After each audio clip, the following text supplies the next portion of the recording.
it has to be released in the same period to stay on the steady state mode.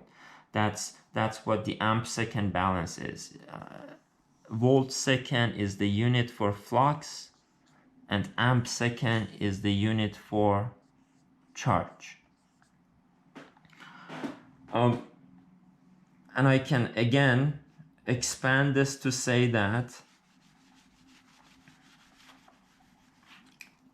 again P is equal to VI, E is integral of P dt, so integral of VI dt, and if I replace I with C dVc dt, just gonna have Vc times C dVc over dt dt.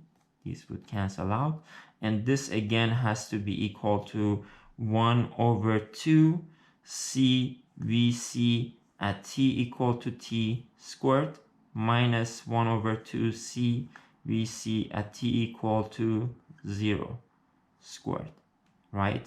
And we said that Vc at the end of the period has to be equal to the Vc at the beginning of the period. So this has to be equal to 0.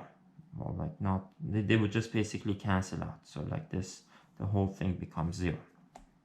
So again, the energy that gets stored in the capacitor has to be released, has to be dissipated in the same period to be in the steady state. Otherwise, if this net balance is positive, it means that the voltage across the capacitor, it's going to increase all the time, right? And we cannot be in the steady state mode. So these are the two concepts that we are going to use in our analysis for the buck converter. We do the analysis for the steady state mode. So we have volt second balance and amp second balance.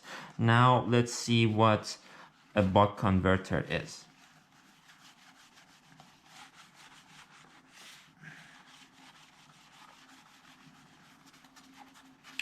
So the basic topology for a buck converter is similar, it has the same components as the boost converter, but the topology is different. We have input voltage. Let me actually show a DC input voltage.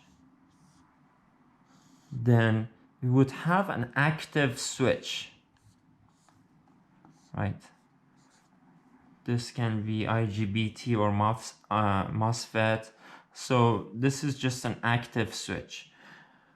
It's called a switch. And we also have a passive switch, which is a diode, an inductor, and then we have a capacitor, and this is our load, which is, we show it as a resistor. So this is our output voltage. So as mentioned here, we have an active switch and a passive switch. An active switch, it means that you have to provide a pulse to turn this on or off, while the diode would basically conduct or not conduct based on the voltage across it. For simplicity, I'm just going to show this switch as just like the notation for switch, because it doesn't matter if it's an IGBT or MOSFET.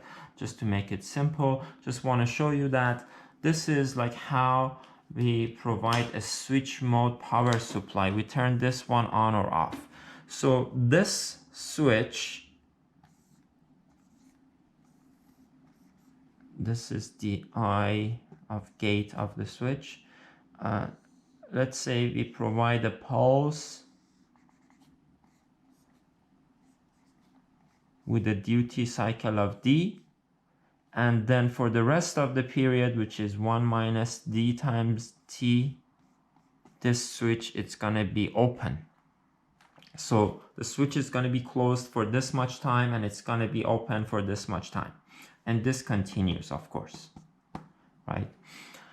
So, and we're going to analyze this circuit for the steady state mode. and this is the AC steady state, the average steady state. Okay, so let's analyze this circuit. So there are two states based on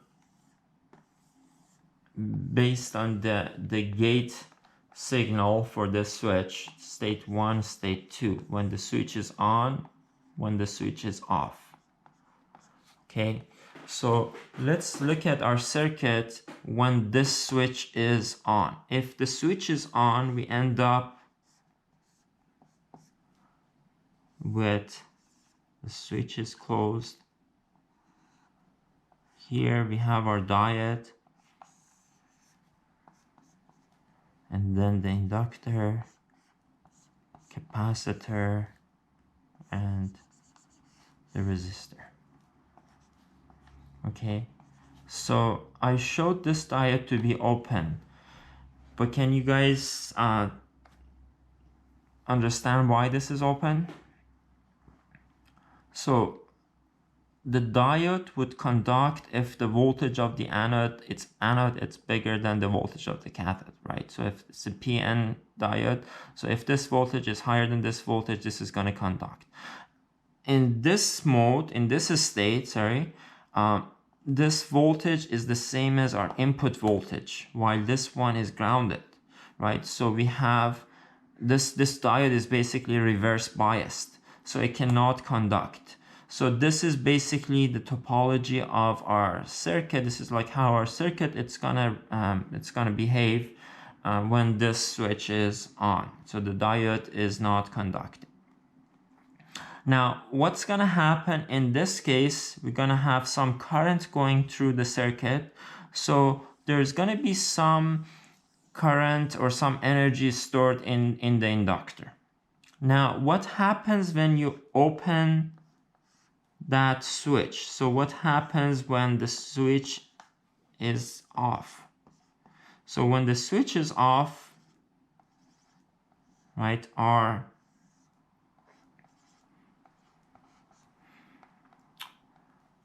input voltage is disconnected from the output voltage. Now, this is what we have.